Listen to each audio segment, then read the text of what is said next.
তরুণ বন্ধুরা যারা বলে নির্বাচন হতে দেয়া যাবে না, এটা তাদের আবেগ আর পরিপক্কতার অভাব বলে মন্তব্য করেছেন বিএনপি চেয়ারপারসনের উপদেষ্টা মোয়াজ্জেম হোসেন আলা। দুপুরে বরিশাল প্রেস ক্লাব কনফারেন্স হলে সাংবাদিকদের তিনি আরও বলেন, বাংলাদেশের মানুষ এখনও অনাহারে মারা যায়। সেখানে উপদেষ্টারা রাতের বেলা হাঁসের মাংসের খোঁজে এদিক ওদিক যান।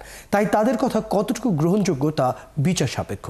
তিনি বলেন, যারা পিআর পদ্ধতি চায় তারাই আবার ৩০০ আসনে প্রার্থী ঘোষণা করেছেন, যা সাংঘর্ষিক।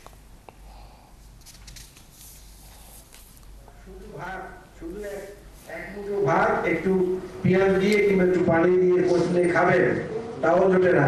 সেই সময় যদি এই সরকারের উপদেষ্টা পরিষদের লোকরা হাঁসের মাংস করতে রাত বিরেতে এদিক ওদিক যায়, তো তাদের কথাবার্তায় কতটা গুরুত্ব দেওয়া উচিত সেটা বোধহয় আমাদের নিজেদের বিবেকের কাছেই প্রশ্ন দেওয়া উচিত।